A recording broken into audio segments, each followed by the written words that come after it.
गम महसूस करा जा रहा है, गम मना रहे हैं लोग, शोक इसे कहते हैं, और 3 दिन तक से मार्केट बंद रहेगी। सबको तकलीफ है उनकी शहादत की, और दूसरी तकलीफ इस बात की भी है कि ये इल्ज़ाम लगाया जा रहा है बार बार कि वो आतंकवादी थे नहीं, बल्कि वो आतंकवादी नहीं थे, एक सच्चे और अच्छे इंसान भी थे, आलिम दीन भी थे, पढ़े लिखे थे।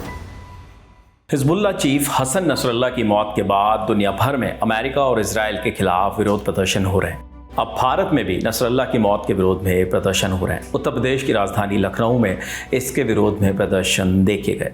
प्रदर्शन कर रहे लोगों ने कैंडल मार्च और हाथों में तख्तियां लेकर विरोध दर्ज करवाया। लगातार अमेरिका मुर्दाबाद, इजराइल मुर्दाबाद के नारे भी इस प्रदर्शन में लगाए गए। और ऐसा ही नज़ारा किसी एक इलाके का नहीं था, बल्कि लखनऊ के ताल कटोरा कैंपस, करबला, छोटा इमामबाड़ा और नखास में भी ऐसा ही मार्च निकाला गया। 30 सितंबर को दिन और रात में सैकड़ों लोगों ने पुराने शहर इलाके में नसरल्लाह की हत्या के विरोध में प्रदर्शन किए और साथ ही बाकी लोगों से भी इसमें शामिल होने की अपील की। इस विरोध में शिया मौलाना कल्बे जव्वाद ने रविवार से 3 दिन के शोक की भी घोषणा की थी। साथ ही उन्होंने लोगों से अपने घरों में काले झंडे फहराने और दुकानें बंद करने के लिए कहा था, जिसके बाद 30 सितंबर को लखनऊ के शिया मुस्लिम बाहुल्य क्षेत्र जैसे छोटा इमामबाड़ा और पुराना लखनऊ के चौक के आसपास की दुकानें बंद रही। इसे लेकर शिया मौलाना फरीद हसन ने मीडिया से बातचीत के दौरान बताया कि नसरल्लाह को दूसरे धर्म के लोग भी पसंद करते थे।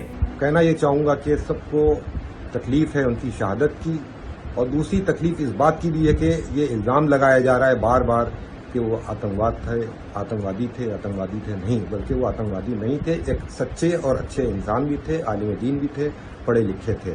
और यही नहीं बल्कि आप लेबनान में चले जाइए, वहाँ भी मुख्तलिफ धर्म हैं, मुख्तलिफ धर्म के लोग उनको दिल से चाहते थे, मोहब्बत के साथ चाहते थे।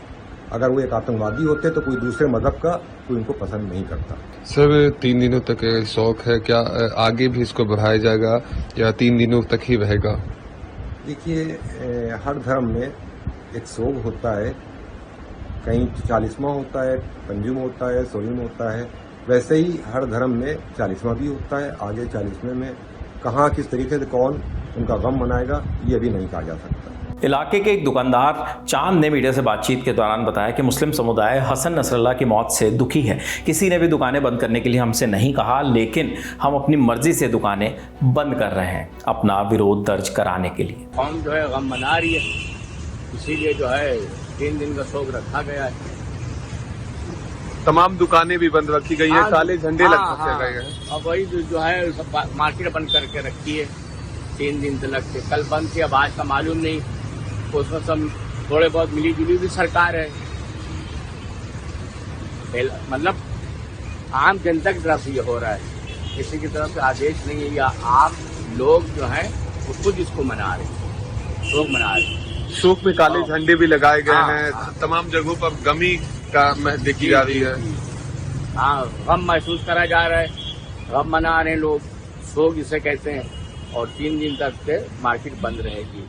आज तक की रिपोर्ट के मुताबिक अधिकारियों ने बातचीत के दौरान बताया कि रविवार 29 सितंबर की शाम को भी छोटा इमामबाड़ा और बड़ा इमामबाड़ा के बीच इजराइल के खिलाफ विरोध प्रदर्शन किए गए थे। प्रदर्शनकारियों में से कईयों के हाथ में नसरल्लाह की तस्वीरें थी और नसरल्लाह शहीद हैं के नारे भी लगाए गए।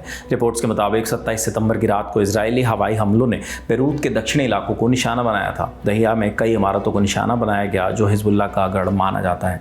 इसके बाद इजराइल की सेना ने 28 सितंबर को कहा कि उसने हसन नसरल्लाह को कर दिया है। सेना के मुताबिक वहां 64 साल के नसरल्लाह एक बंकर में छिपे हुए थे। 28 सितंबर को रात होते होते हिजबुल्लाह ने भी नसरल्लाह के मारे जाने की पुष्टि कर दी थी। लगातार ऐसे विरोध प्रदर्शन भारत में ही नहीं, भारत से बाहर विदेशों में कई जगहों पर देखने को मिले हैं। इस मामले से जुड़े आगे जो भी अपडेट्स आते हैं हम लगातार आप तक पहुंचा रहे हैं और पहुंचाते रहेंगे।